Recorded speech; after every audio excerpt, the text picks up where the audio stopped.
can't believe that girl didn't sing. Yo, what's good, yo? We back with season 2. Y'all, we about to get real New York on you. So I'm saying, like, follow, subscribe. And y'all, we finna be It's live. pontificating, yeah, we back again. So tell your friends to tell your ratchet ass friends. Thought we was gone, but nah, no, we ain't. But you got rid of us, but no, you can't. Yeah, we gotta do this shit for real. You know what I mean?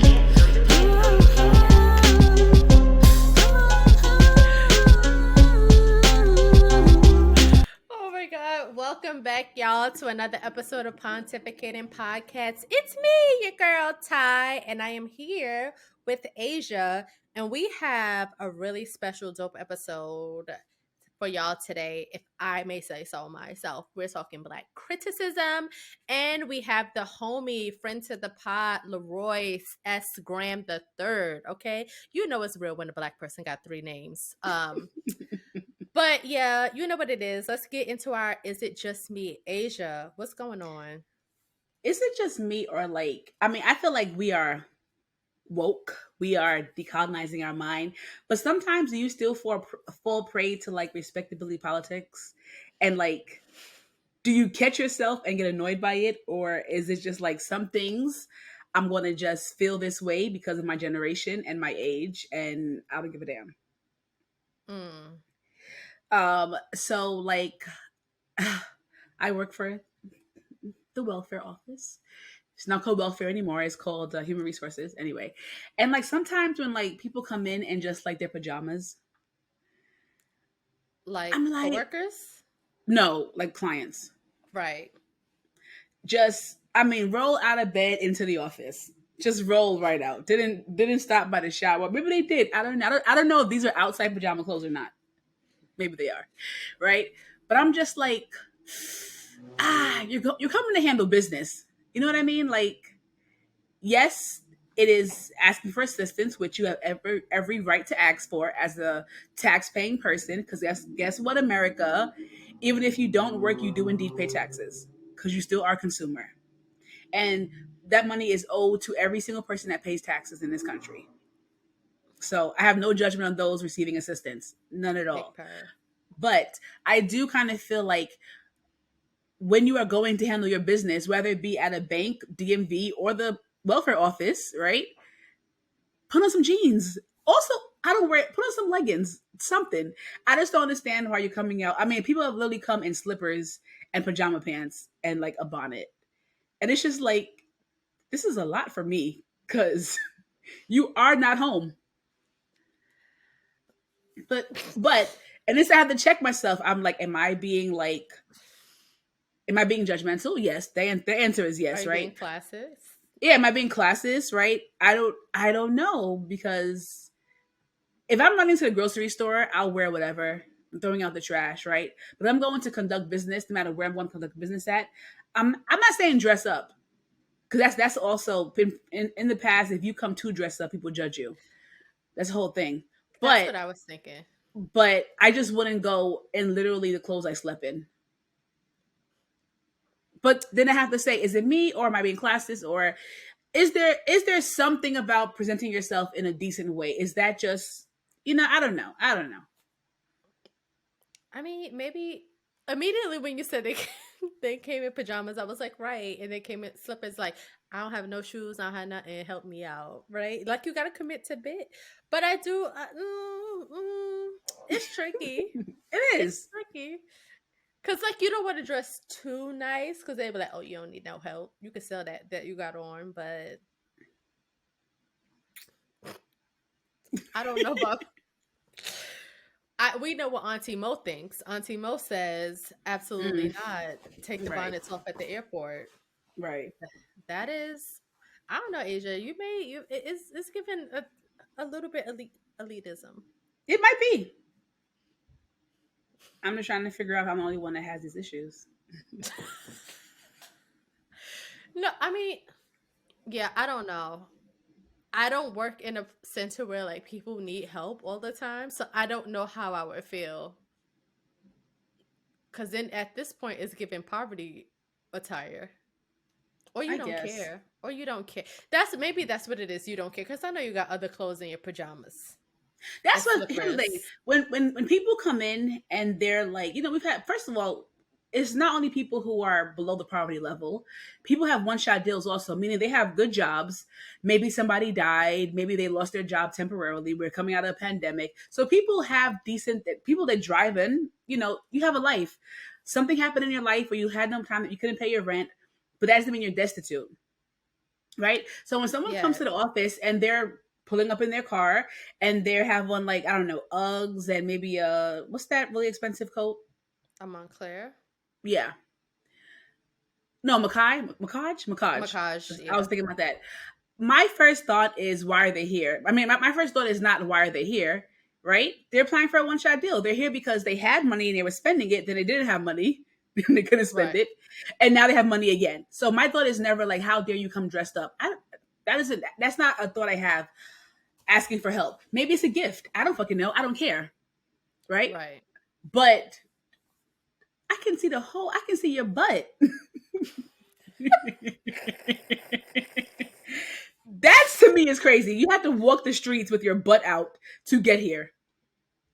And Right. let me tell you guys, they don't care how you look. You're not going to get any more or less help by dressing poor. No one cares.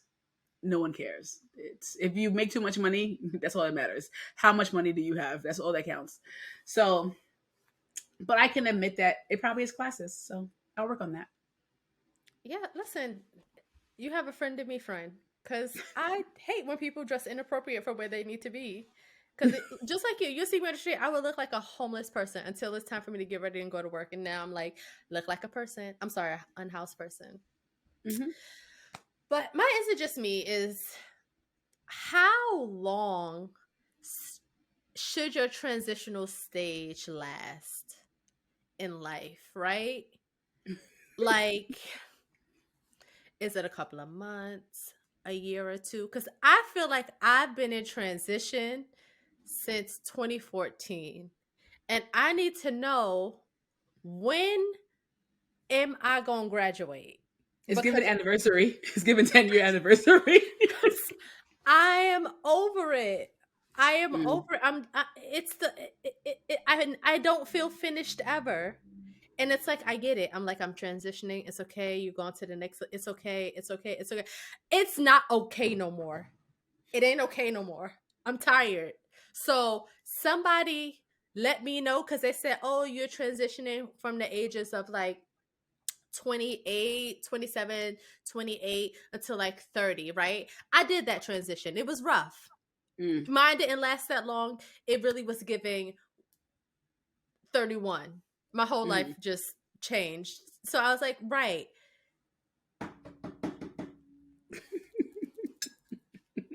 I never, like, life kind of got better, but it never really just, it never went where I thought it was going to go. Right. So it's like, maybe I have too lofty of a goal, and I'm exactly where, like, I have transition where, which, if I'm where I'm supposed to be. Take me now, Lord. Take me to the king. Don't take me to the king. Don't. I'm sorry. I'm so sorry. I am so sorry. I don't mean that. Don't take me to the king, but like, can you give me some bonus points? Can I get some extra? Because if this is it, I would like extra. I would like an extra $100 million. And I know I said last episode, a couple of episodes ago, no, y'all didn't hear that yet. We're gonna cut that out. Mm-hmm. Got it. But I truly, I want to be done. And I know that we're never quite done, but I would just like to get to my destination so Mm-hmm. I can feel relaxed a little bit for a little bit and enjoy. Cuz I'm not in the enjoyment stage, and I haven't been in a long time. So um if somebody out there, one of our play cousins, can let us know how long is the longest transitional period, I would love to know. Cuz I'm fed up. I am fed up. I'm tired. I'm weak. I'm weary. I'm worn. I'm tired.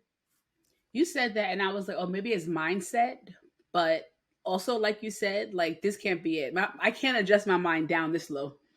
Like, I could just, like, if 10 is goal, I'm at 1. So if I can't bring my goal down to 5, I gotta at least be at 6 and be like, okay, okay. Because I feel like I'm at a 3.5 right now. Because I had a moment where I was like, I was watching a JT interview and I was like, a lot of her mannerisms and the things that she was saying reminded me of younger me. And I was like, oh, I've come a very long way. Like I see where she is and where she's going. And I was like, oh, yeah, like I've come a really long way. However, the way not over. The way is not over. I'm at a 3.5 and I've always been trying to get to an 11. Mm. On a scale of 1 to 10, I'm always trying to get to 11. So it's like, how much more time? ¿Qué tiempo? ¿Qué tal? ¿Qué temps? How much longer? And I'm asking y'all, how much longer, guys? Because y'all know wisdom comes in all forms. So maybe y'all have the answer for us at this time, because I have more questions than answers today. Well, right. And on that note, we're going to move on. We're going to nosedive back down into my favorite segment. But here we are. Everybody hates Eric. Mr. Mayor. I'm going to assume it's because you gallivanting all across the country all times of the year, not doing your damn job. Because why are ticket prices so high? Why are plane ticket prices so motherfucking high? I'm going to Vegas. I remember, let's say pre-pandemic, you could go to Vegas for 5 days, stay at the Bellagio, rent a car for $500. Flight, hotel, and car included. Okay? Easy money. Easy money. And that's probably with two excursions built in. I was looking at tickets for the past 2 weeks. $1,000 round trip. To go to Vegas? To go to Vegas. $700 round trip. I almost flew Spirit. I considered it heavily, guys. Heavily considered flying Spirit. Because Spirit was the only reason. Spirit was saying like $244, right? Round trip. But then there's no luggage. You can't bring no luggage. So by the time you factor in the luggage fees, you might as well pay a little more for a airline that allows luggage fees. But the prices I seen were I've never seen prices to Vegas so high in my entire life. $700. I mean, I ended up paying like 3 something, but that does include layovers. It does? That includes me flying past Vegas to San Francisco to come back to Vegas. They said a San Francisco treat. And then coming home, I'm doing a red eye to wherever DFW is. Dallas, Detroit? Fort Worth. No, that's Dallas. I'm going to Texas before I go to New York on a red eye. Can't pick my seat. Can't cancel. Can't make changes. What's this? American Airlines? Going, I think, is United, and is Delta coming back. Okay. And then like if I wanted to like improve on like, not have a red eye, it was like an additional like $300 to have like a straight flight back, or to have it leave at a reasonable time. And I'm like, it's just Vegas. Who even still goes to Vegas? And I think what grinds my gears the most is I've never wanted to go to Vegas. Like it's like if there's a bucket list, it's at the bottom. I'm only going on because I got a timeshare scam going. And I said, another one? Yeah, let's go to Vegas. I did not know the crazy. So, Eric, I feel like you're causing the prices of tickets to go up because you every goddamn where besides home doing your damn job.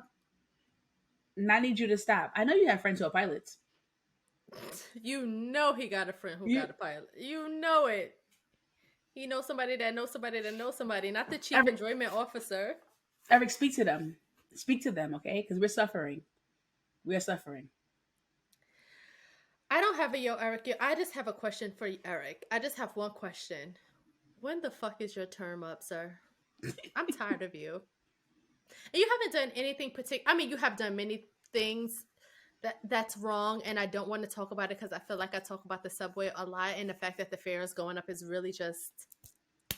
I'm not paying three. I'm not paying $3. I'm not paying the extra 25 cents for this. I'm not. I'm gonna have to start jumping the turnstile because. But I need your reign to be over. I need your reign to be over, um, because I'm tired of you. Because what do I need? What do I need money for? Because they just got $62 million from Kathy. So I don't for the open floor plan trains that they got coming on. So I don't understand.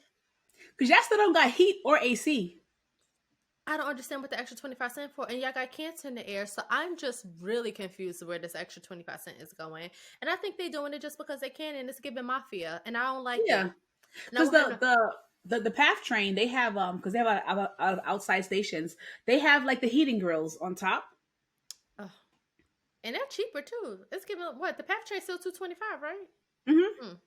They have heating grills. They have like a lot of, and they have every station has the train coming time.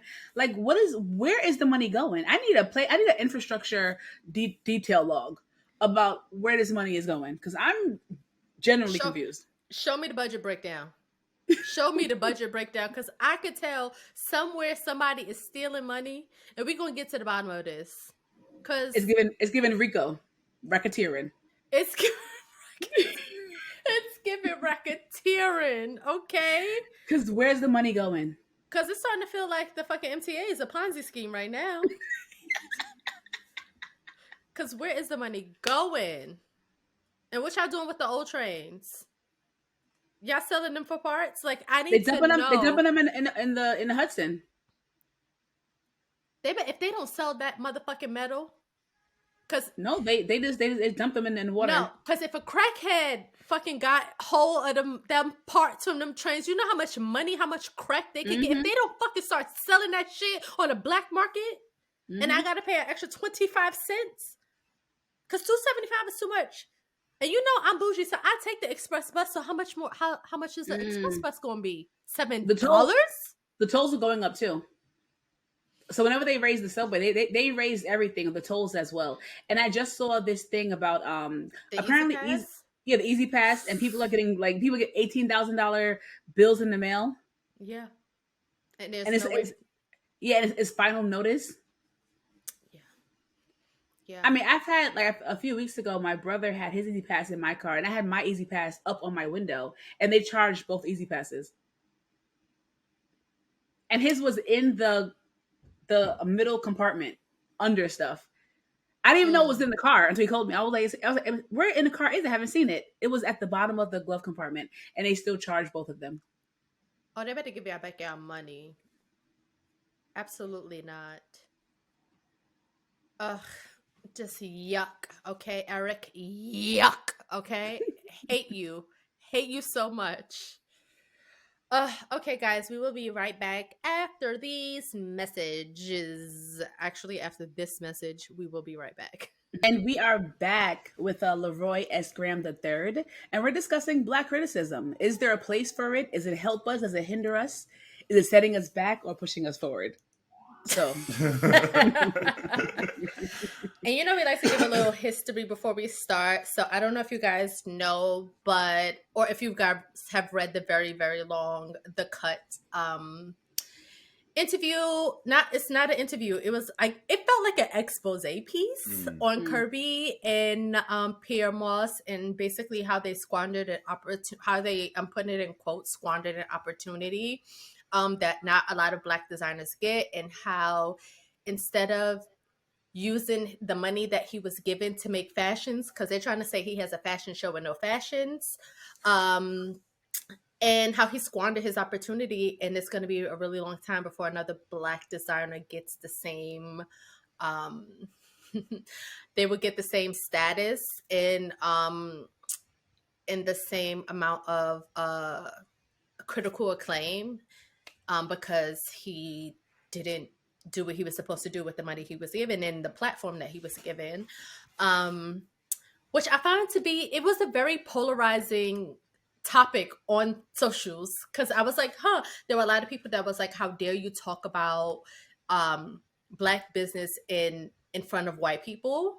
And then there were people that was like, absolutely, like, why shouldn't we hold people to task if they're not doing what they're supposed to be doing? Like, this will help further black creation and black art. And I thought it would just be a really good topic, because I'm like, as much as people talk about Kirby, they talk about Lena, they talk about Tyler. If you get into writing, they talk about Donald Glover. Like, it gives it gives a lot of criticism, and it's like, where do we fall in on this? And we decided to have Leroy because he's an artist in many rights, and we kind of sort of have the same. The three of us, we're all artists, we're all actors, and we have the same training ish, and a little bit of the same experiences, but I think ideologies kind of differ in different ways on how we go about it. So let's give it to the guests. Leroy, what do you think? Black criticism, is it holding us back, or? I don't know. I mean, that whole particular, like, the scenario you just broke down for me is kind of crazy, because it's kind of like saying it puts a lot of pressure on one person to be like this upstanding citizen of like black creation, and like you have to hold. You have to be like basically the golden child, right? You can't like mess up in any type of way. You have to kind of like walk the straight and narrow path in order for you to be able to be considered to be successful, right? And I think that's really fucked up. Can I cuss? Oh, I know y'all, because I'm just like, absolutely. I mean, because it's kind of crazy. Like, how can you place one person in this, like, and it also speaks about gatekeeping, right? And the idea of being a gatekeeper within American society. Actually, it's not even just American society, in the globe. Like, gatekeepers, predominantly white gatekeepers, they hold these places and they put them to such high regard that once we get our foot in the door, it's like, oh, we can't mess up for master. We got to make sure we got our shit, button up tight and stuff like that. And that's not sustainable, because we're human beings, right? We mess up too, and our art, our expression of our art is unique to us, right? And who's to say that because I did this thing this one way, that it's not as valuable as the people who came before me and the people who are going to come after me? So yeah, I think it's kind of crazy. And also it made me think of, I mean, this shit was kind of crazy, but like when Will Smith smacked Chris Rock, it's like, oh, we ain't getting invited back to the Oscars ever again. Y'all motherfuckers can kiss your ass goodbye. But it's like, okay, that incident happened. That's not indicative of the entire race, right? These people we're not monolithic. That's, the social media term for black people. Not for black people, but for groups of people. But we're not monolithic. So we run the gamut. I feel like I'm rambling. No. That's okay. So when you were talking, I mean, even as I become more and more like just pro-black and anti-white, to be honest, right? I just like, there's certain words that I feel, there's certain words I don't want to use when I speak because it angers me. So it's like Black History Month, right? They gave us Black History Month, right? It's like how they gave us, white people essentially gave us a month to celebrate. Like, here you go, you can have this month, right? And then they give us a platform to do our art. And it's just like, I hate the fact that we still have to go to them for these things, and that they still are holding such power in such a big way about everything that we still do today. And it's like, yeah, we come a long way, but the power is still a lot of the ways theirs.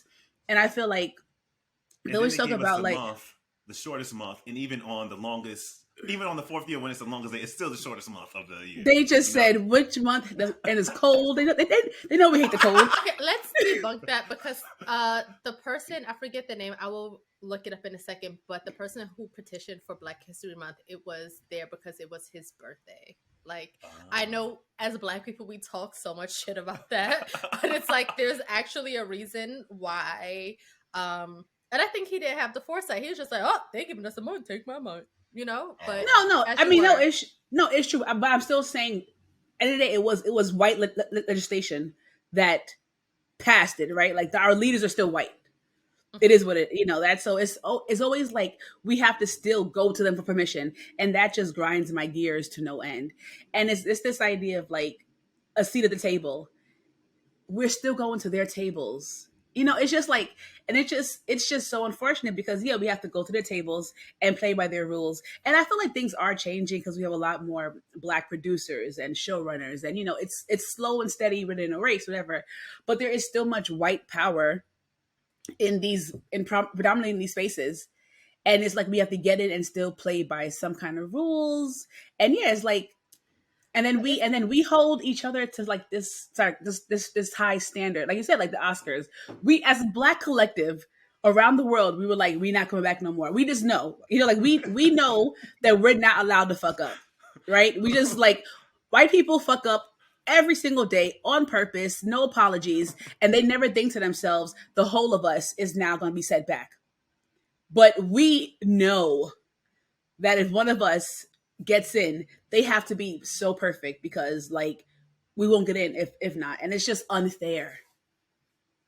Yeah, but then okay, I understand what you're saying, but then we have to take it all the way back. It is like the inception of how we do, like how we present our art is in a very white way. It's in a very white supremacist way. Like, even I was like listening to this lecture of this professor of Harvard, and he was saying how even like the first big poet, Phyllis Wheatley, like her teachings were so ingrained in white culture that that's what her work was. She was a Black woman basically kind of writing white poetry, right? So it's like that is very true of a lot of Black art today, because like if we talk about the structure and the schooling and the education that we get, it is a very white Eurocentric art education that we get. So it's like you have to work so much, even though you're working within the system. But I think a lot of our artists that we revere even today, it's like their work is a little steeped in white European art. It's crazy.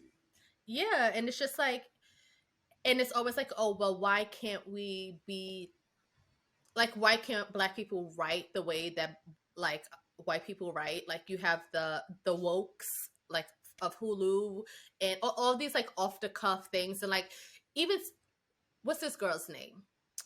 Not Zazie Zoe Kravitz, right? And she's like, well, the Black audience is not my audience, and people found so much. People were so offended. No, I think she was just like, oh, why would I be on the cover of Essence? That's not my audience, which I find to be a fucking lie. But it's just like, sometimes when artists divorce themselves from Blackness, it's like, do they get to do that? And then is that also considered Black art? Because it's in a European frame of what they've been taught in schools. Like, we've all been taught Chekhov, we've been taught Shakespeare, like Goethe, all this shit. Like, we get, like, Black History Month, we'll get, like, maybe a Wole Soyinka, maybe we'll read some Soyinka. Right. You know, we read August Wilson, you know what I'm saying? But it's just like, even a lot of our Black art is steeped in whiteness and white culture, no matter how much we want to pretend that it's not. I think the not confusion. I think the conflict here, and the conflict is that, just speaking about America, right? Black Americans are American, though it pains me to say it, right? Like we are American. I know we're all disgusted by this. We are American, and it's like when people talk about, like, when people mention Americans, they do mean white folks, but they mean us to some extent, right? So it's like, as much as it is white history, it is also our history that we've been hidden from, right? Like I had this, this TikTok I saw, it blew my mind, and it shouldn't have, but it did. And it was like, it was showing a Black painter, a piece they painted. And the girl was like, yeah, well, slavery wasn't just about picking cotton. Like, and anything you did that was Black was just taken from you. So we had artists. And I think I had mentioned I think last season, I was saying, I wonder if there were slaves who were singers or whatever I said. And it was like, because people still had dreams before, even during slavery. And she was like, yeah, there were chefs that were slaves, like, renowned chefs. They were artists, whatever. It was all these things. And it's like, that is also our history. 1602, they were painting portraits. Right. So it's like, yes, it's in whiteness, but we've been intertwined in America, at least, with whiteness for so long that it is also our history. No, I'm speaking specifically about. I should have been clear because I wasn't. I was kind of all over the place. It's just like, yes, I mean, of course, we've been singing, we've been doing art, we've been doing poetry, like in our own mother language before they brought us here. But the way in which we learned in the frame of whiteness, we learned to speak American English from white people being taught to speak this language. And so even if we wanted to be like, I'm divorcing ourselves, we are American, so that part of it is very true. But it's like, what at what point is it, what I'm saying is, when people say black criticism, does that mean that it's just black culture, or is it within the canon of American culture? Oh, that's really deep. The only reason why I was thinking that is because you said just now, like, you said like the idea of like the fact that we were taught American English, right? But it's not that we were taught American English. We were also told not to speak our native tongue, right? Right. And like all the punishment that can happen if you did, right? So there's fear of accepting who you are and your blackness in its totality because of fear of like being punished, right? And then you also had those who thought that if I didn't do those things, then I'm the good black, right? So Zoe Kravitz, in some way, is shunning that part of herself so that she can be accepted into white American culture. And I'm sorry that she's the kind of like, the person that we're talking about, but that it is what it is. I mean, this right? is what she said. This This is on said. yeah, this is on wax. I mean, yeah, that's these are her words. It is what it is. But it's like, how do you? It seems as if like you're saying like how the black body in and of itself is like, even though you present this way because I see your features and I see your skin color, you divorcing yourself from blackness and trying to appease yourself into the white American storytelling narrative. Like, does that also divorce your storytelling because you still are in a black body, right?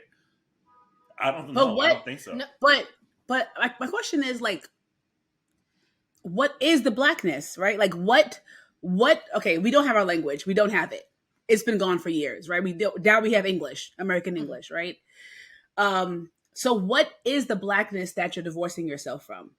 Right. That's what I'm saying. Like it's complicated because it's not like a first generation Nigerian, right? They can clearly divorce themselves from their culture, their food, their language. It's right. It's right there. They can see it and they know what they're divorcing themselves from. They can say, well, I don't dress traditionally. I don't speak Yoruba. I don't eat fufu. Right? They can directly divorce things, right? Mm-hmm. Whereas we're 85th generation. This is our culture. Like this is our right. So like, how can we separate from the whiteness if it's really just also a part of our culture at this point? Like unfortunately we have been shaped by the whiteness. Right. So it's like, and that's what and that's, yeah, go ahead. So it's like when I think about like things, because we invented everything, right? So I think about like rock and roll and like all these things, and it's like that's white people stuff. And it's like, no, that is actually indeed black people stuff. Shout out to right? Rosetta Thorpe, okay? Yeah, so that is our stuff, but we have allowed white people to push us out so far out that now we don't think it's ours anymore, right? So now when we see a black person doing rock and roll, we're like, that's white. And so we push away a lot of black people who do alternative things. And then in return, they push themselves away because it's like, well, I feel unaccepted here. And it's like, at the heart of it, that is blackness. Rock and roll is blackness. The banjo is black. All these things that have been taken. So it's like, that's my confusion. It's like, how can we divorce ourselves from blackness when it's literally everything? Yeah, I think that also speaks into the education that we have as people and how we not only get support from storytelling, but how we also tell the stories, and how we pass these stories down from generation to generation, right? Because like learning about Black history in school is that you're learning about Martin Luther King, right? You learn about Malcolm X, maybe, right? And maybe that's pretty much advanced. And you learn about right, and you learn about Rosa Parks, right? Right. That she sat at the front of the bus, which is that's not really technically true. She sat at the front of the colored portion of the bus, and then she was told to move back, and she's like, "Nah, my feet tied." All right. So that's kind of like the story. That's the narrative that's been told. But we run the gamut of so many different layers of American culture because it is what it is. This is like our now home, and now we're trying to find a place within it. And we've done all these many things, but we're not given the space to actually talk about what actually is Black history, right? What is the Black narrative in its full context, right? So now you have things where what's the shit where Governor the Satan the Beelzebub? Illuminati. Beelzebub from Florida. He's what's it? Oh, DeSantis. DeSantos. Marcos Oh. Santos. Yeah. Um, He said DeSantis. where he's like trying to, hush the Black narrative, right? And how many times are we going to go against this force of like, okay, we're trying to be seen, where we're not necessarily asking for permission, but we're making our way, but you are going against us, right? You're pushing our voices down. Y'all know this, but like for the people who are listening, I went to a predominantly white institution for my master's program, right? The third in the country. It was the fifth in the country at one point. And oh, y'all went down? Well, when I was in, we were number 5, right? I think it was. But that's still top 5. Yeah, we were in the top 5. So I think it was. I don't need to list the schools, but I'm not going to say the name for the sake of this because the school is no longer in function as a school, but as an institution, they are still around. But when I went there, the reason why I decided to go to this school is because during my grad school touring and auditions and stuff like that, the only person of color that I saw on the main faculty, was this school, right? It was a Black man. So I was like, whoa, this is crazy that a part of like, because there were other teachers who were probably doing adjunct work and stuff like that, but they weren't a part of the main faculty, right? So I was like, this is dope. And then the callback weekend, he really pushed us. Long story short, when I got into the school, he was there for my first year, but then when I'm leaving because of racism, right? And then I started to learn more things about the institution and how they were racist in many facets, right? And then this place where I thought that I was going to be able to spend 3 years of my time just kind of focusing on my art wound up not being a safe haven for me, and I didn't feel safe, so I wound up having to put more time into EDI work. They didn't ask me to do that. I chose to do that, but that need came out of a space of feeling unsafe, right? So I'm sorry, what is EDI work? So equity, diversity, and inclusion work. Yeah. So all that, and I got a bunch of skills, but it was like amongst all that EDI work and the people who were there before me in regards to the student body, they pushed for having, August Wilson on the curriculum, right? And because the school prides themselves in focusing on the classics, right? American classics. We focus on Shakespeare. The question was like, okay, we're studying. Wow, my memory bad, y'all. All the years of smoking weed. What's the white man? Glass Menagerie. Tennessee Williams. Tennessee Williams. Yeah. We study in Tennessee Williams. And we studying all these other playwrights who are supposed to be considered American classics. Right, the white American canon. Yeah. Right? Why isn't August Wilson considered an American classic? Right? Why aren't we studying him just as much as we studying Tennessee Williams, right? So then in the end, we wound up having a class that was shared with Tennessee Williams and August Wilson. But I'm like, August Wilson, you could have a whole... That's a whole... First of all, talk about... And this is... Not to cut you. No, go ahead. Do your thing. No, because I feel like we talking, right? I feel like conversation. No, because you bring that up, and so I had a different grad school. I put that in quotes because I did further my education at ACT. I did a 2-year program, right? And my problem was we didn't focus so much on classics. It was more modern contemporary works, and of course, people did they did the Tennessee Williams. I did a play where I was irate. I did Martin McDonough play. Fucking hated it, and I was like, why? All the scenes that I got was from white men, right? And I was just like, until second year, and I did an August Wilson play. But I got so upset because I'm like, that's lazy of you. Like, I'm glad that you're like, oh, at least when you at least have August Wilson. But I'm like, there's so many other playwrights, Yeah. and I was like, it was so lazy of my teacher, and I kind of call him out on it, and I'm just like, as much as you know about Martin McDonough because you were working with somebody who like put him on your radar. I'm like, there's a Katori Hall, there's Dominique Morisseau, there's so many other people. There's fucking Brandon Jake, yeah, Tarek McAn. Like, there's so many Black works out there that they're just like, I felt like it wasn't good enough for me to bring it to them because he's like, oh, I don't know this work. I don't. But it's just like, as much as y'all talk about the American classic canon, there are other classics out there that's also by Black writers that y'all not, that I feel like our institutions aren't doing the work to be caught up on. No.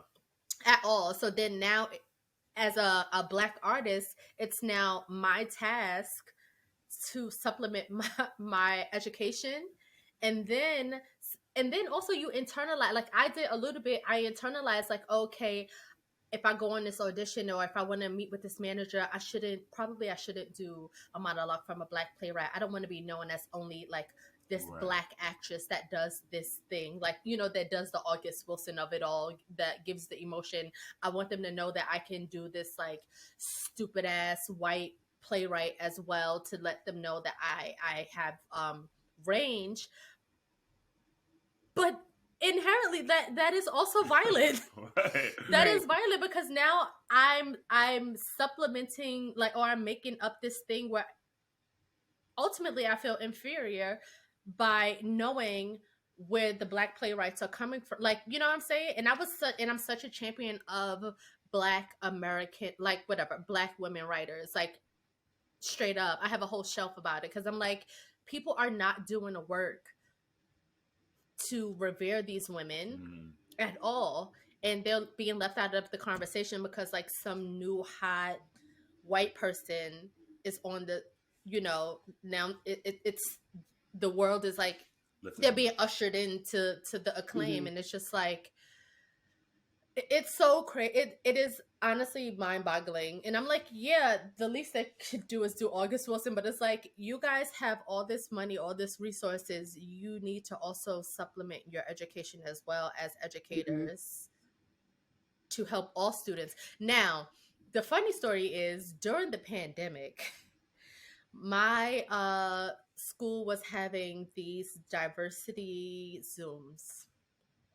And, you know, everybody all over America in the American theater, what is it called? The American theater, the American Theater Wing? No, yeah, the American Theater Wing. They were having all of these conferences. So there was a Black, this is hearsay, but there was this, nope, his name is Peter J. Hernandez. The man is, I guess he's Afro-Latina. Oh, yeah. Yes. He said that white actors should do August Wilson in their program so they can understand Black life.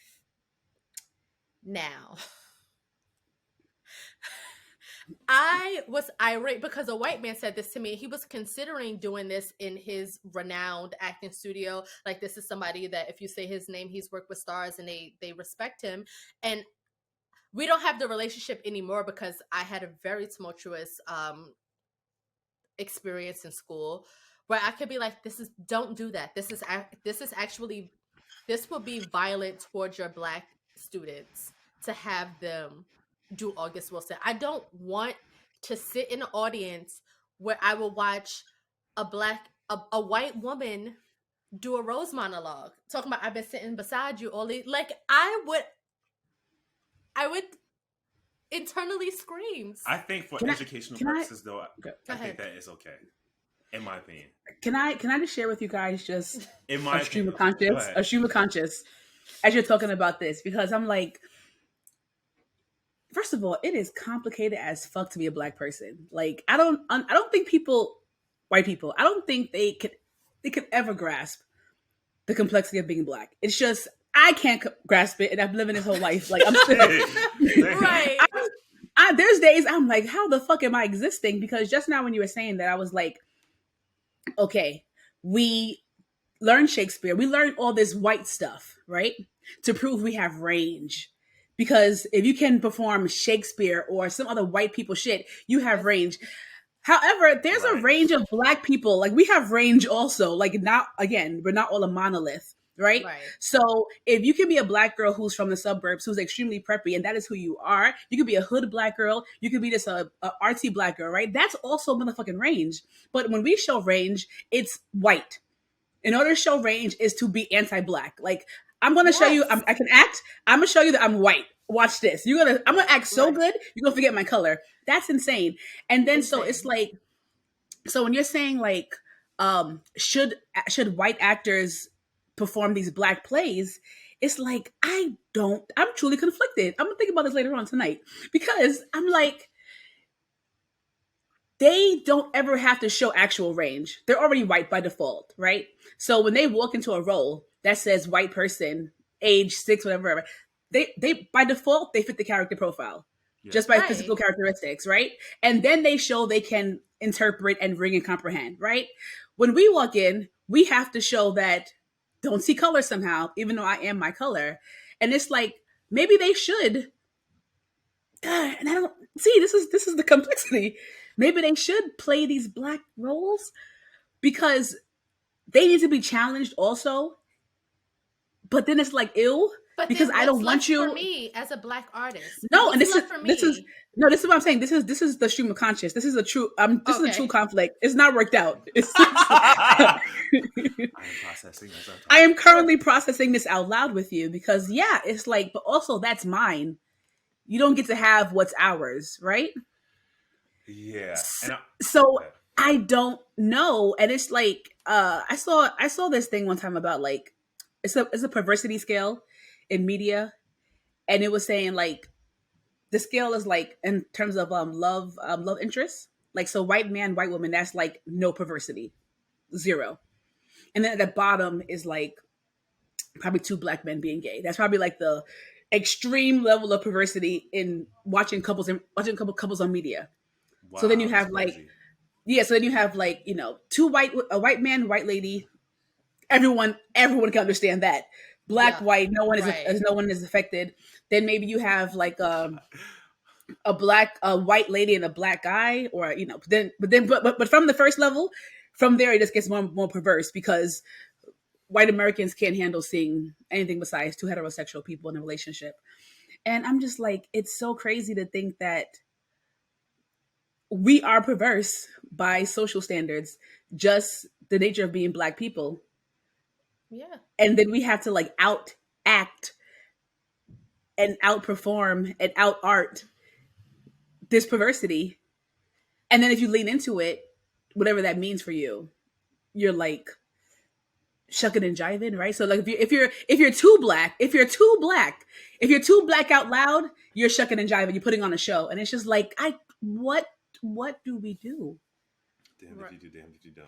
Right, because as you were saying, I was like, I wonder if what they want us to divorce ourselves from is the pain, and it doesn't like necessarily have to be your lived experience. But I think, you know how they say like, I think they said for you to be born, there needs to be like you have 456 ancestors. The number may be wrong, but everybody does though. But like when you walk in a room, your ancestors are with you, and I'm like, sometimes I feel like when we walk into the room, they automatically expect us to have like this, like we walk in with like this like pain, because for you to be a bubbly black girl to walk into the room is just it's an anomaly to them. It's like so refreshing, but I think they equate that bubbliness to whiteness because like white people get to be so carefree. Like as you were saying that, I was like, oh right, because when a white person walks in, it's just like, let's shoot the shit. They never have to figure out like if they have the depth right as an actor, because they have so many roles that's nothing but fluff. Like so many roles that's nothing but, like I was thinking about when I know she's tricky now, but I saw Felicia Rashad in August Osage County, right? All white cast, and she was the mom, black mom. They didn't have any other black people. You never even thought twice about it. You bought this as a family because she was that fucking good. It was Was she like, playing? Was she playing white or she was playing? no, she was colorless? playing her black self with her white Okay. family, with her white Okay. husband and her white kids and her white Okay. grandkids.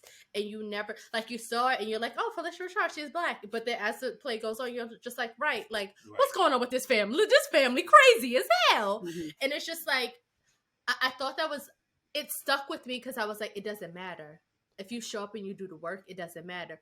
But now that role had so much, which people don't give her enough. I know she's tricky, but she.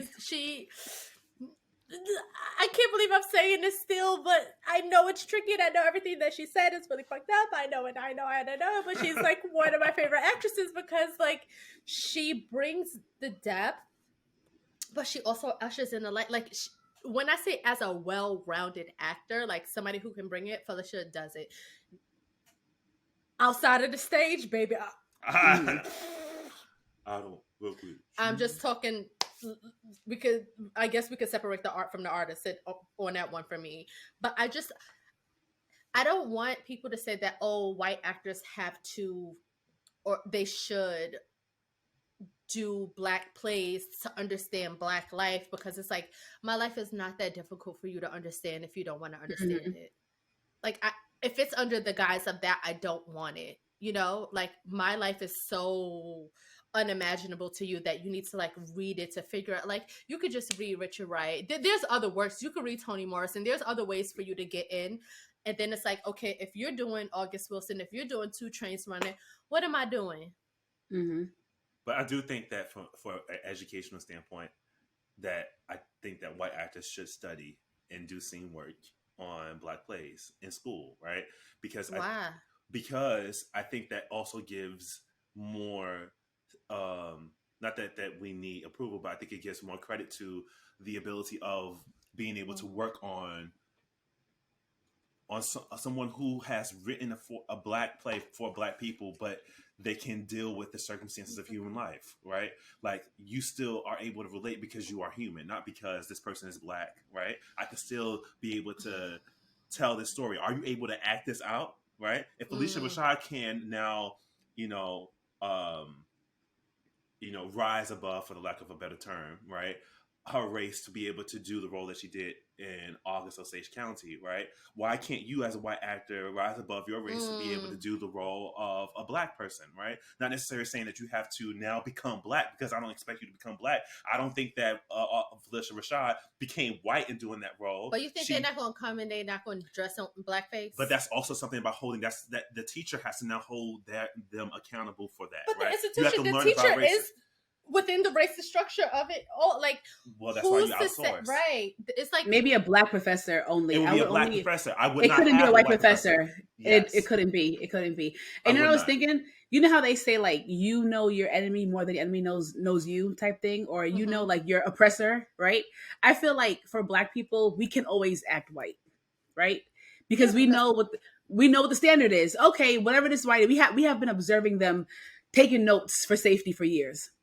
Right. They truly don't see us. Like, people are married to black people. They don't see them.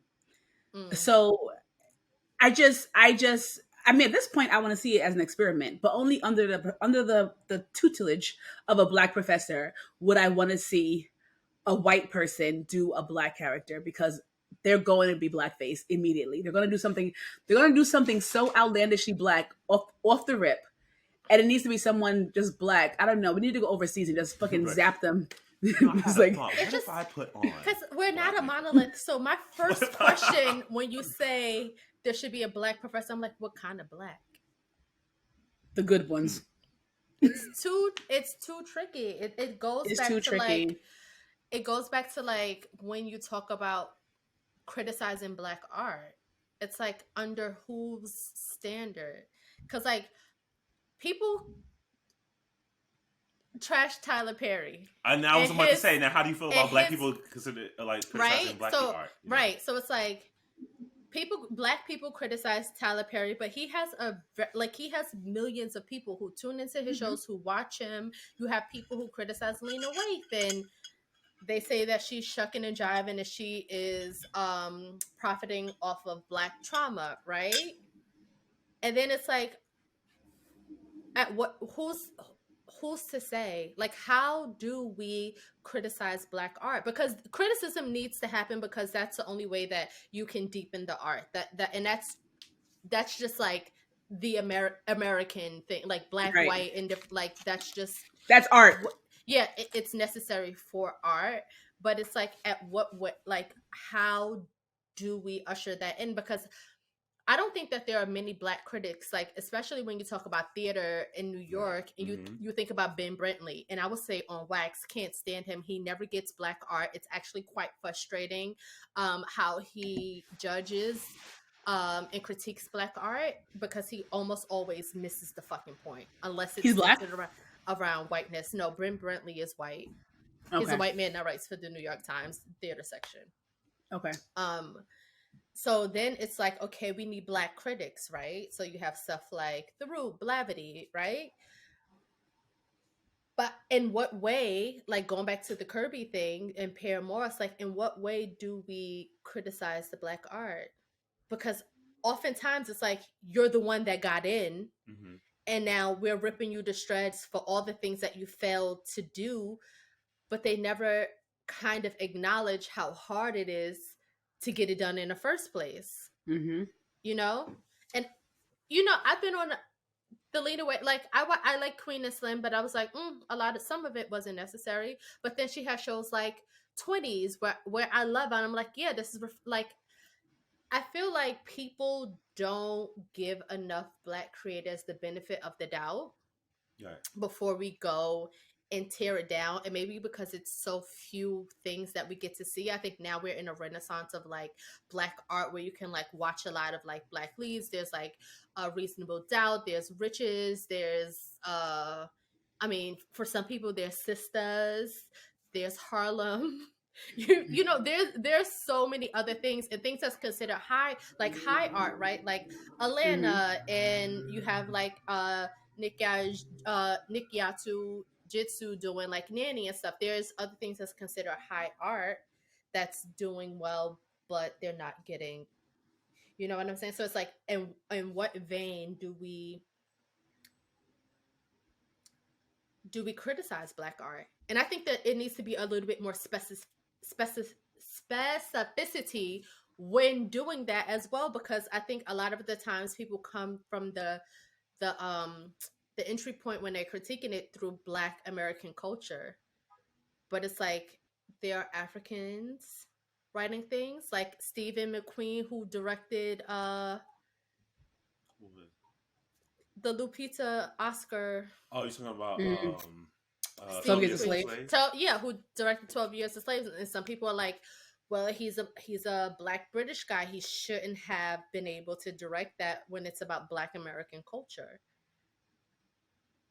But I feel like that particular story is like a little bit nuanced, because we're talking about the transatlantic slave trade and how that, you know, I know it was specifically in America that they were talking about.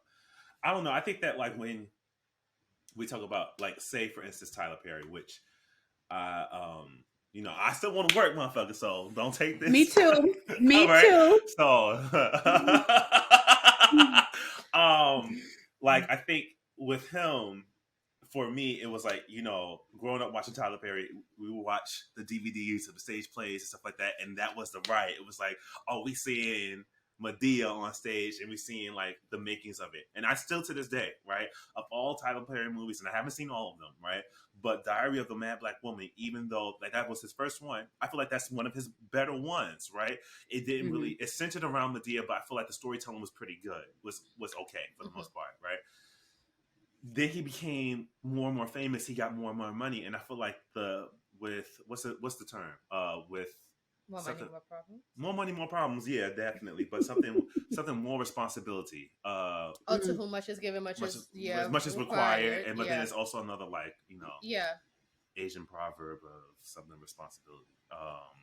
I think there is something like that.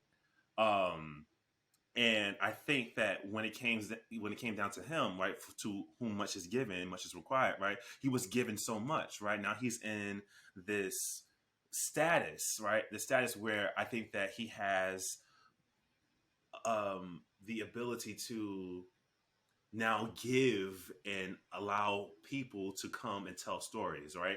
I don't think that he needs to work under this guise of pressure anymore, right? Like, I need to churn this out in order for me to be able to keep people's attention, right? You can now take the time to be able to build up more, and actually do the work to be able to tell really, really good stories, right? Mm-hmm. And I don't think that he is doing that. Like, I think that he can be more interested in Quantity. as opposed to quality. Yes. Mm-hmm. Right. And like, for instance, all right, like, I never watched the movie, but people keep saying, how'd she get on the boat, right? How the how fuck did she get on that boat? I'm sorry, I'm in a red. But like, how the fuck did she get on that boat, baby? Because acrimony. And I really actually enjoy acrimony. Really It's one of my more favorites. Right? But for me, it sounds as if it's a huge plot hole, right? Like, you don't know how this person went from point A to point B, right? And it's like, right. It's like he never heard of Aristotle, like, a day in his life. And art is, in and of itself, is subjective, right? But there are things like that's objective, right? Like, I can tell that this is not good because you left us like hanging. We weren't able to put the connections together, right? So with criticism, I think that that's valid, right? But when it comes down to Black art, us putting things out and telling our stories, right? Who are you as a white person to tell me that I'm not telling my story properly, right? Yes, if you were able to follow the story along, yes, okay. But for you to sit down and tell me my joy isn't sufficient enough, my pain isn't sufficient enough, the things that my love isn't sufficient enough, like, who are you in that regard? What? But like, it's those things. And then when it comes down to us, right, going back to the very beginning of this thing, it's kind of like saying, like, we have to hold this thing so precious that we can't give space for criticism from our own voices, right? And I don't think that that's fair to us, and I don't think that's fair to the people who are creating the work, right? Erykah Badu said, keep in mind that I'm an artist and I'm sensitive about my shit. But at the same time, yes, we're trying to grow and we're trying to be better. Right? The first iteration of something is always going to be the hardest, right? But then how do we pass the baton for the next generation to make it better? Right? And we can't do that if we keep being stifled at the beginning of it. Right. And I mean, if we just focus just for briefly on Mr. Tyler Perry, also we take roles here. I think with Tyler Perry, because I think I've watched most of his movies as well. And I think the criticism comes in because, like you said, like, I also watched the DVDs and stuff like that. And it was like, okay, it's a play, he's doing the best he can, right? And now he has resources. So I think my criticism at this point is, you have so many resources, you have so much access. Why are you still half-assing your productions? And that needs to be said out loud. Right? Because why are you still you have money, you are a millionaire, you have your own studio, right? Hire good wig people, hire a continuity coach, hire a dialect coach, hire, you have the money now. Diary of a Mad Black Woman, that was like one of his first movies. The wigs were bad. Okay, who knows what the budget was? Who knows? But now you have money. And I think that's where, even if I don't care for the content, it's whatever, because I watch stuff that's not great all the time, right? But it's like, but you have the resources. Why are you not tapping into them? And I feel like if you're providing a service for predominantly Black people, give us your all, because now you have your all to give, and we've been rocking with you. We're rocking with you. But the wigs, all this stuff, it's like, why? Like, and this, to me, it comes off as like, I would never say he's lazy. But something is, what is it? Why do you not want the best? You know what I mean? When you now have the power to give the best. I mean, okay, to go back to the criticism lane, right? Shouldn't we put it in its proper? I feel like we're not putting things in its proper category, right? Because, like, talking about how he came, like, his genesis, he was so big and beloved in the Black community because he brought back the Chitlin circuit of plays, right? That's what it was. It was like, it was very church. It was very Black American culture. It was very churchy. It was very Chitlin circuity, very slapsticky, right? So I think what happens and and it could be our expectation as Black people, right? Because we're like, okay, now you have the money, you have the funds, like you said, right? Be better. But it's like, why can't he just perfect the chitlin circuit? Like what he said before was like, he was like, I used to watch the haves and the have nots. I watched actually a lot of Tyler Perry stuff because I don't have anything else to do with my time. And there's a part of me that also enjoys it. Like, it's just like, it's kind of reminiscent of a soap opera, but like kind of worse, because I feel like, anyway, whatever. Shout out to sisters. Where was I going with this? Right. So why can't he just perfect the genre that he has been doing, and it's being chitlin circuit, and it doesn't have to be high art. Well, right? I think because he's so doing other stuff. But no, is he? Because like white people get to make slapstick comedies, that's films, that's TV shows. Like they get to do that and be revered. Like why can't, I mean, I agree. There are many things that this man needs to just, if you haven't watched that episode of Atlanta where they have a Tyler Perry-esque episode, you should probably watch it, because I think that's truly how it is, even though it's satire. But I do believe like he needs to have, like he said, he doesn't do writer's room because he's done it before and the films didn't do well. And I don't know which ones he's talking about. Maybe he's talking about Daddy's Girls, or I don't know which films he's talking about where he had a writer's room. But I'm like, those are some of my favorites where he has like really good actors and a fairly mediocre script where they can do something with it, like Taraji and I Can Do Bad All By Myself. I'm like, stuff like that where there's actually like a plot, good direction. It just, for me, and the type of art that I like, I'm like, oh, you could do more of this. Like you can use your resources, you work with great actors, and you can do better. But if what you want to do is chitlin circuit and zhuzh it up, then I feel like that's where we should critique. We should critique his work in that field. Yeah, in that form. Well, okay, I think like, okay, so like I said, I watch things. Right now I'm watching Teen Wolf. Which I love, by the way. I've been watching it since Saturday. I'm on season 3, episode 11. Nothing makes sense. Everything sucks. And I think it's 5 seasons and a movie. And I'm going to watch every single bit of it, right? So my thing it's not about, for me, it's not the content that I'm criticizing with Tyler Perry. It's everything else. The things that money can indeed fix. I think that's what bothers me about it, right? Chitlin circuit it up. Get some good wigs. That's, do I don't care what the movie's about. I don't care, right? It's content. It's very subjective. You may like it. I may hate it. I'm not going to criticize about that. Especially if you're going to say, if you're going to keep him in one category, right? But there are things that he can change with his access. People talk about these wigs all the time. The wigs are a major topic in his movies. You're in Atlanta.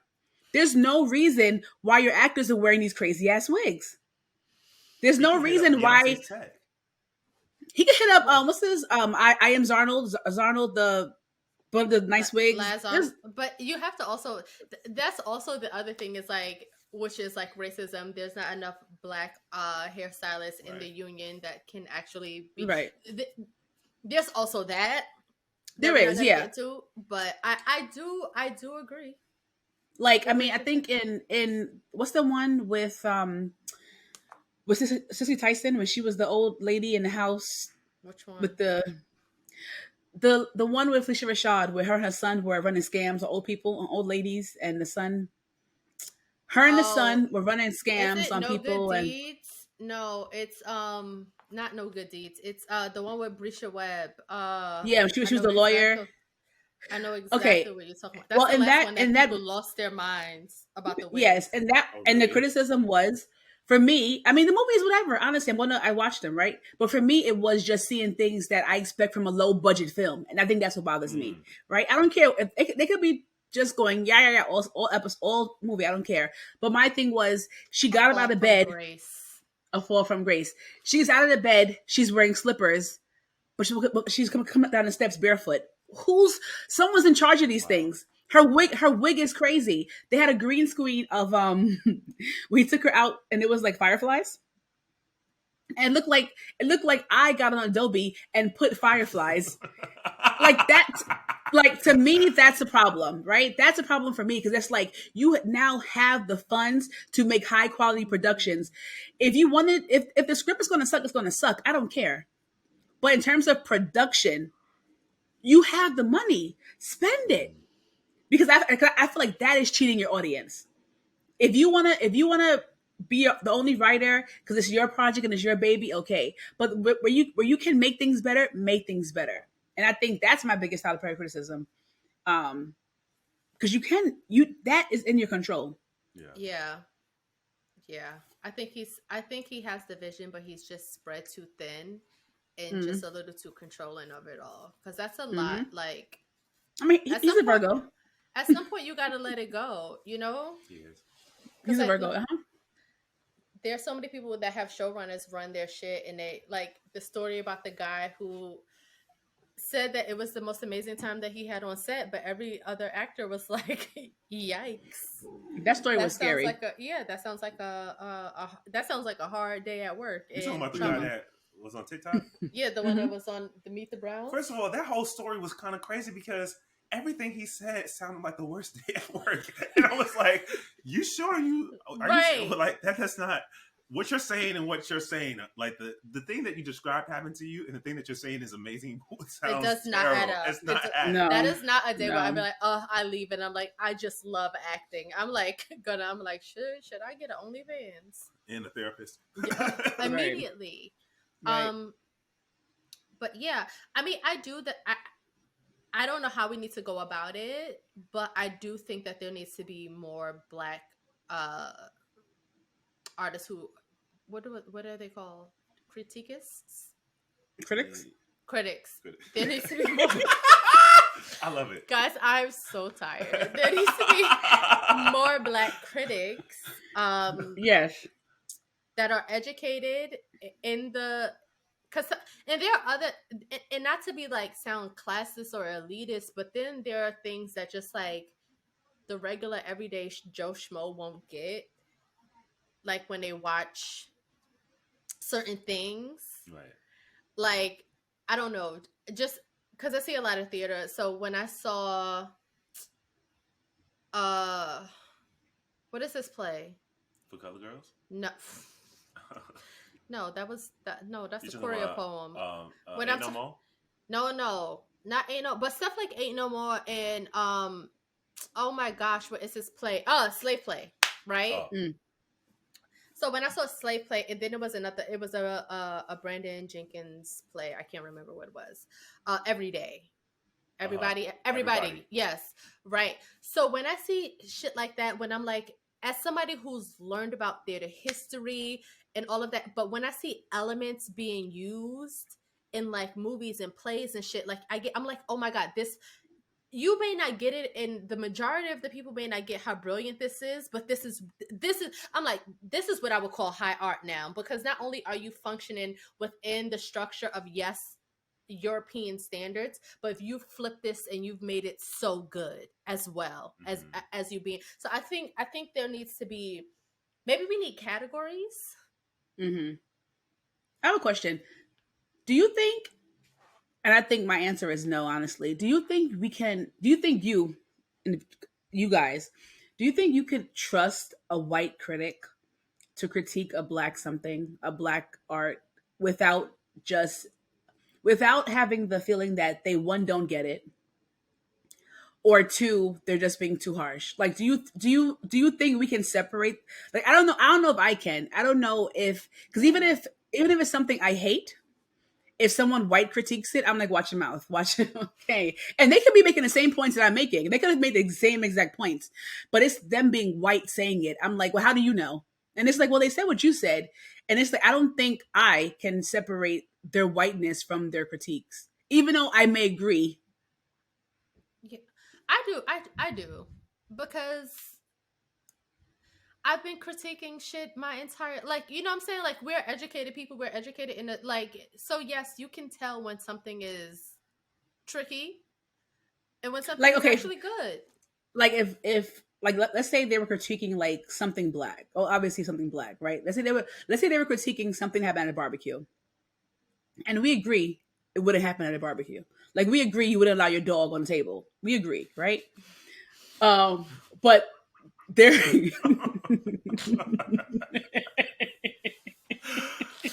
Oh my god. Hmm. But then you have like a white critic, and it's like, oh yeah, the part in the play where the dog that was so unblack, and it'd be like, I don't. Do you see what I'm saying? Like it feels like, how do you know? Yes, you're right. That is very unblack. That was very weird. That shit would not fly in actual real black lifestyle, right? But as a white person who probably does do this, right? Maybe you Hmm. don't. I don't know. Like, how do I know that you really believe this wouldn't happen, or are you basing it on a stereotype? Black folks don't do that. Do you understand what I'm saying? Like, I find it hard to like truly believe them, even though. I I get what you're saying, but I think at like even with all art, and when you're critiquing it, you have to get to the heart of it. You have to say something. Mhm, Like your art has to say something. So it doesn't matter what, and I know it's probably contradicting what I'm saying, but like, but not really. But your art has to say something. So if you're critiquing it, at the heart of it, you have to get it. You have to get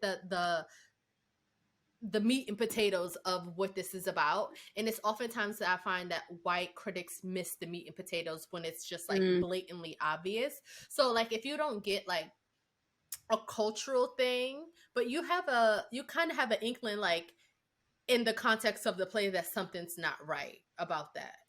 Like I don't I don't know. It kind of, I don't know if you saw Fairview, but that mhm, comes to mind, the play Fairview. But basically they tell all the white people to get up Yeah. and stand on the Yeah. stage and let the black people have a moment, and they don't. it it gets uncomfortably silent, and it's an uncomfortably long time, but in that essence it's like, it's kind of like the dog is like, oh, you're not getting that we need a moment to ourselves, or you're not getting that the function of this part of the play is for you to see your whiteness. Now you're missing the mhm, point, kind of. mhm, Not just only Because the acknowledge it, act but of, give it up. yeah, because the act of you getting up and doing what this black woman asks you to do, that makes you the ally a little bit in the moment at the heart of the issue. But for you to not get up just shows that your inherent violence towards race in mhm, America. So they don't need to get little cultural shit, but like when it's big things, like getting up when after like you're being asked and they are holding lights for you for this moment, like, yeah, like white people can critique it, and I've seen it done well. Mostly they critique things better when it's centered around like whiteness, even if it's a black show. mhm, Yeah. I Or feel two ways about that. I feel like one, I don't read critiques at all anymore. that's also because they never get it. They never get it. And then especially if I'm in something, I will never read it. Right. Unless I'll send it to like maybe one of y'all or somebody else that I know, but like, yo, can you just pull out the good stuff for me so that way I can put it on my website, stuff like that. And if ain't nothing good, just like let's let it go, right? So yeah, that's one. But then also like, remember when we went to Eight No More, right? And then you were speaking to mhm, that lady, and she said something to you about like, yeah, she didn't get a lot of like the cultural stuff, but she knew it was funny because funny is funny, right? mhm, So that's kind of like, yes, this is like objectively funny, but like as far as like mhm, the subject matter, I don't really get all of it, but I can tell that it's funny, right? And I think mhm, that's kind of like what a lot of white critics probably miss when they go into something, right? Because they don't get it, therefore it's not for them, right? So therefore right. I write it Mhm, off completely. It's like, no, what you're not utilizing um you as a critical thinker, right, in the moment, right? Because critical thinker critiquing, like you have to be mhm, that, right? How can I acknowledge who I am in this moment? And that goes speaking back to Fairview, like how can I acknowledge who I am in this moment? How does this resonate with me as this person, right, viewing this thing? And how can I relate to it and also separate myself and be like, okay, this is objectively not good or objectively good, and this is subjectively good, not good, right? Mhm. So I think all those things come into play, but most of the time I don't really trust white people to be able to do that because they're not educated in that way. And that also speaks to, like, if you are a part of an organization that sends people out to critique, right? Why don't you have people of color on your staff to be able to do that critique? Mhm. If you know, right? Like, there's no reason why you should be the sole person going out to critique all the shows, and you know you're not going to get all of them, right? And the truth is, they feel like I feel like white people feel like we don't understand a lot of spaces. We understand every space. Black people understand every space we Yeah. are in because we have to. It is for safety. We Right. understand every culture, every space. We get it. We walk in, we're going to assess. Got it. I know what's going on. So, truthfully, we can critique anything, I believe, white or black, because we are well versed in everyone. Yeah. But because of that, and many other issues with diversity and inclusion, or whatever, they don't have people of color to critique. They have someone white, and they feel like because they're white and educated, whatever that means, the education is going to carry them through, Right. Right. despite the cultural nuances. But it doesn't, because they've never had to assess safety risk of Right. anything, of any space, any people, any time. They don't have to. So their ability to critically think truly is not there. Like in on a cultural level, it's not there. It's not a skill they've had to obtain. Like, I'm white, so I like it, I don't like it. And like you said, I don't find it funny because I don't get it, so it's not funny. As opposed to, it was funny, I just didn't get it. Like, there's jokes you laugh that you don't get, that we all, you like, that shit was funny, I don't Right. know why. Right. But for them, they just write it off to, It's I no didn't get it, different so from it's you not watching funny. like a Ali Wong show, right? Where a lot of her, I went to Ali Wong comedy show, and a lot of her I wasn't audience expecting is, I know, a lot of her audience is Asian of some sort, right? But sometimes there are some jokes where I'm like, haha, that's funny. But then there are Asian people who just like doubled over and laugh because they have like a deeper knowing of what the joke is. But I'm like, I can still laugh because it's still funny. It's the same thing. Mhm. Okay, so here's my question also. When we critique black art, should it be on a large scale or should it be done in house? What does in-house look like? I don't know. How's it All the possible? people, I don't know. All the people We're are going, we're saying going to we get should on do it amongst ourselves. So I'm like, we're in going to what get ways?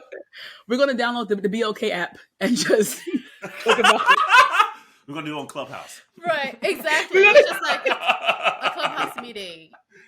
So it and I only bring that up because I'm like, people are like, oh, we shouldn't do it in front of white people, but I'm like, who gives a fuck what these white people think? They don't even know what they think. and they're everywhere. So Right. And then we're so ingrained with the biraciality of it all. So it just and not all black folks are black folks anyway. They going back home to the master. So we just at the secret meeting, telling all the damn right. points. You won't believe what they said. They said The Negroes are the going Negroes. crazy. Right. Yes, write that down. Write that down. This is we were talking about, I was in preparation for this, I was talking about even outside of art, just like holding black people accountable is so touchy because I just feel like white folks don't do it. They have no accountability. Or it's just very individualized to the individual. Like, it is very, Right. it's not even, it doesn't even spread to their family. It is like, this is a bad person outside of family, outside of their state. It's just they somehow just single that person out and that's it. And we don't have that same luxury. Mm. So like we were mentioning, like, our former TV dad, Bill Cosby, I was just about to say that. Right.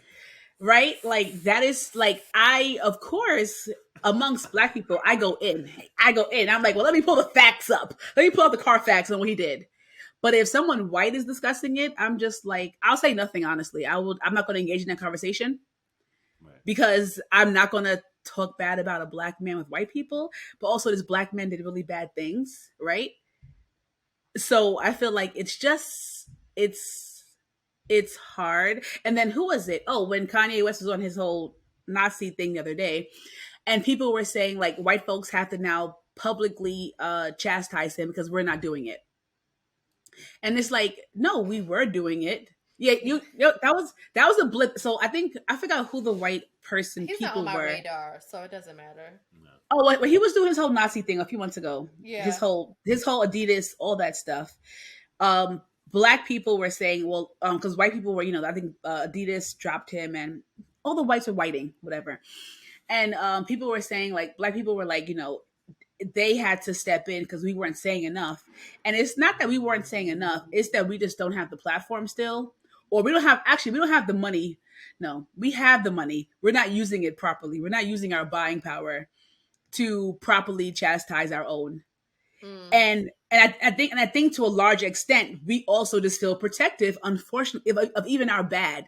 We still feel protective of them because everyone goes, okay, Bill Cosby did these things, but what about Harvey Weinstein? They're both bad men.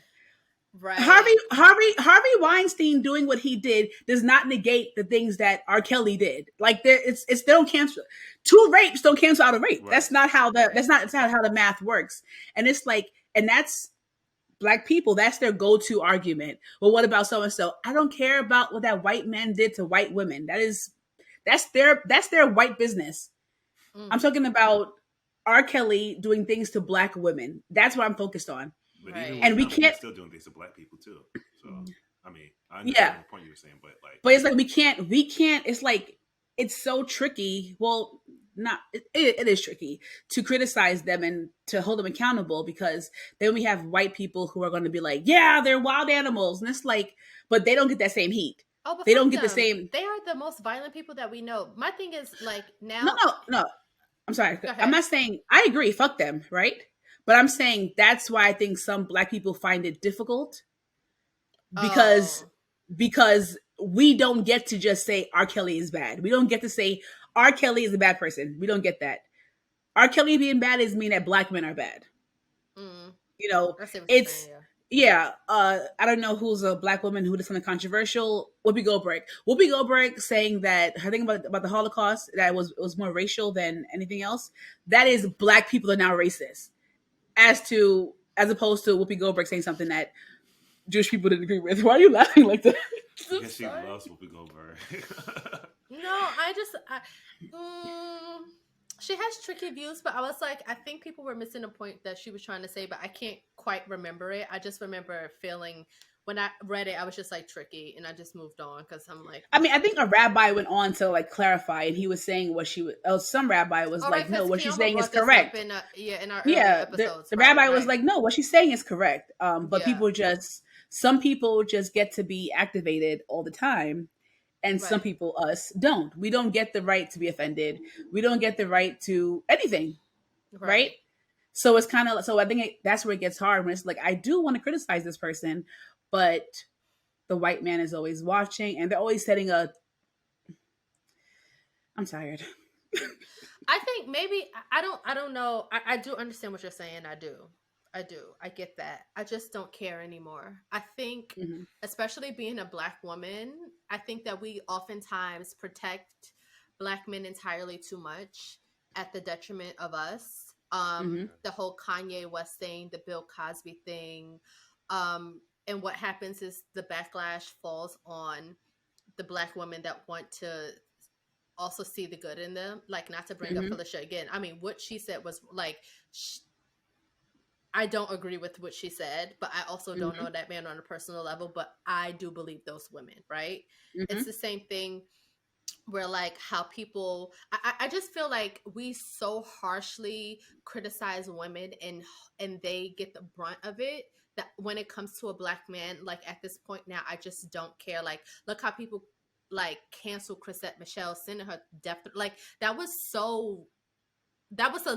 a lot for her to Yeah. do it in inauguration. And I'm like, yes, of course, that was fucked up. Girl, just say you wanted the money, but like to cancel her and to end her career over that one thing where you have rapists and you have Right. people saying slavery is a choice. Like, there's so many other violent things going on where it Mm-hmm. oftentimes don't match. I think what makes criticizing people in a pub, I think we should criticize them. I think sometimes maybe we need to come up with an alternative in the interim, but like, okay, like what you're doing is wrong. Like, if there's an R. Kelly, or if there's like even if it's just like as small as art, and be like, oh, but you should watch this artist instead. Like this person is fucked up, and cancel them if you want, but like there needs to be maybe an like we need to serve an alternative, so it won't be like, if what you're saying is right, like a white man could do something and it's just him and it's not his entire family, where it for the black people is like the sins of the mother and father fall on the children often. But I don't have the answer to that, but I do think in order for us to further black art and to get as many categories out there as I feel that we should, we need to openly criticize it, and not just criticize it and tear it down, but just give an in-depth critique about it. Yeah, I don't know. I feel like that's a lot of responsibility to put on someone to be able to be defending. You know, it's like we have to have these hats of criticizing, like holding someone accountable, but then also being their defender at the same time. And it's like, why do I have to do all these things in one session? No, like, and I also think like what you're talking about is like being a part of this narrative of like educating people, right? And I don't want to be educating you all the time about something, right? You have access to Google on your phone just like I do, right? You have access to all the many things. You can do the research yourself. I don't have to be. You're not paying me to educate you. I go to my teaching company and I teach these kids and I get paid to do that. They don't pay me enough, but I get paid. But they're paying you. But they pay me, right? Right. But so I don't have that responsibility to give to you to have to be your educator at the same time, right? But what I can do is that I can hold this person accountable for their actions, and I can also bring up the fact that that person's also wrong too. I could talk about Bill Cosby and be like, okay, we dragging this motherfucker just like how they also need to be dragging motherfucking Louis C.K. or what's this motherfucker that married his daughter? Oh, Woody Allen. Woody Allen, right? Cause baby, weird. Strong J. Tricky. And that's not tricky. It's nasty. It's low. And what's the one, Roman Polanski? They can't come to America no more. Oh, because of the little girls. Is that why? And didn't he get an Oscar? Yes, he did. 2 years ago. Yes. Academy. This is what I feel, and I feel like it's gonna take we as the Black people have to decolonize our mind, right? We have to, which is a work. It's a that's a job you do from the day you're born to the day you die. It's not an easy process, right? But we have to just give back to ourselves more. Like, I mean, BET Awards, I don't watch them, but we need to hold that in more high esteem than the Oscars or the Grammys, right? Like we that's what we have to do. We have to put money into ourselves. Like that's really what it is. Yes, the Oscar's important, right? Whatever. But why is it important? Why is the Oscar more important than the BET Award? Because it has been, right? So we need to just make our institutions the ones we care about. I think that is the only way to kind of ignore white people and just say we want to stay and have our platforms, because we are still navigating in their platforms and we are still accepting awards they want to give us, and we're still being outed every year. Like, I don't know why we even keep going to the Oscars and go to the Grammy. Why do we keep showing up? Like they were saying about like Beyonce, she's won the most Grammys so far, but never album of the year, and most of her albums are in R&B, and she's in my mind, she's a pop artist, right? Beyonce is pop. She is not R&B. Like, she is popular, right? Yeah. Like, if I'm feeling like some R&B, I'm not going for Beyonce. First of all, if you put on 90s R&B or if you put on R&B, she does not come up in that playlist. Right, because she's a pop artist. That's Mary J. Blige. It's a pop artist. I mean, it's a pop album. It's like, so how does she have all these Grammys but never for album of the year? It doesn't. The math ain't mathin'. Yeah. And it's like, just stop attending. Take away their power. Like, but though we still hold their gifts and their recognition in such high esteem, and we have to stop. Yeah. And that way, when we criticize ourselves at our venues, we know it's fine. Right. Like, I didn't vote for the movie because I saw this Black critic said whatever, you know, like, make it about us. And we have to shift. It's very important just to shift and just leave all. I mean, we also ate no more, and like when he couldn't take the bag with him, and it was like we gotta leave it. We gotta leave it. Just leave it. Just let them have it. They want it. They can have it. Stop going to their table. Sacrificing yourself. Yeah. We have to. We have to. No more pulling up to their table. We have to make our own hut, make our own house, get our own table. Just do it all on our own. Like there's still, first of all, they're still going to be consuming it because without Black people, there is no nothing. There's literally nothing. True. So it's not as if they won't be consuming it still. But we have to just lean into ourselves more because that's the only way where I think I'll feel comfortable critiquing it out loud. If Black people are the ones I'm speaking to, and then white folks are just like listening in, I don't care. Yeah. But I don't want to speak to white people about Black stuff.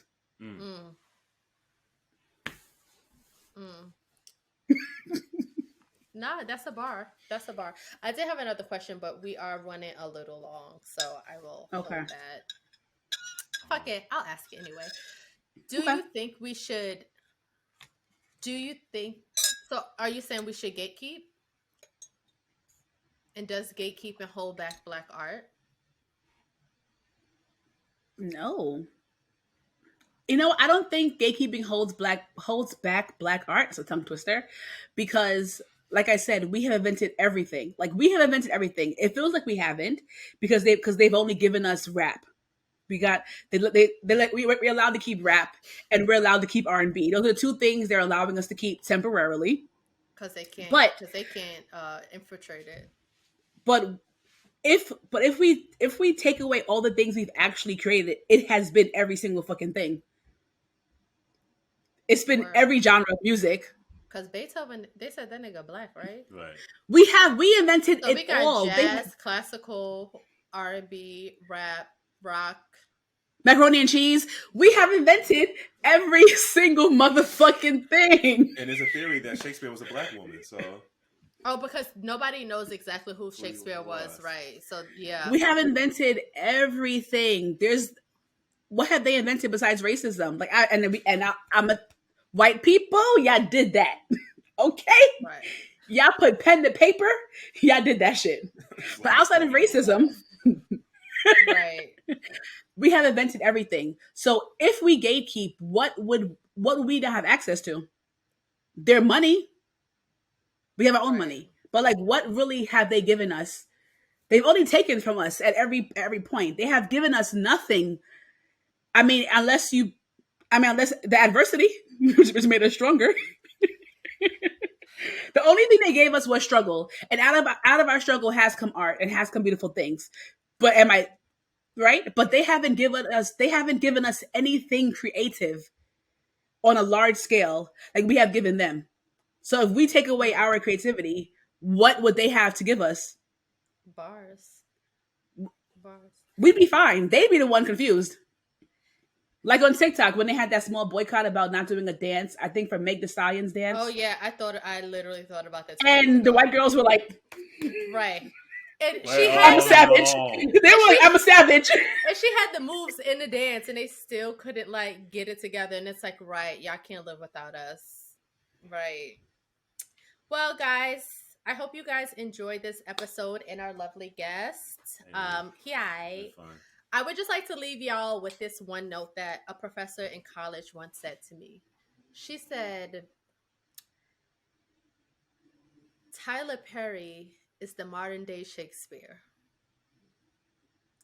And now we will throw it over to Leroy. Shout out to Professor Potts. Makes sense. I would never forget that day. And now we're gonna throw it over to Leroy, and he's gonna do our peep game. Hey, what's going on, y'all? It's been fun being here with y'all, but for Black History Month, because that's the month that we're in, I am stepping into my different hats and titles, and I am putting on an event for Black people. I work at a yoga studio called Moda Yoga, and they're allowing us to have the space. They're giving us a space to be able to, be blackity black. on the 24th of February. All right. Pontificating Podcast is going to be there amongst other vendors. And we're going to basically turn our Williamsburg location. I'm really bad at remembering addresses, but Moda Yoga Williamsburg, they can put it in the notes, I guess. On the 24th, starting at 5 o'clock, we are turning that space over and we're going to celebrate Black History Month. I'm giving the space over to Black vendors to be able to sell their stuff, to be able to promote their businesses. I want you to come out and support them as we support them, right? There's going to be a class that's going to be held, played by a black artist, taught by a Black teacher. It's going to be Black and make the studio more inclusive. So come out, support. If you're around, if you're in the New York City tri-state area, make your way over to Williamsburg on the 24th. And the title of the event is called Lakou Modo. All right. Okay. So thank y'all for tuning in again. And y'all know what it is. Bye.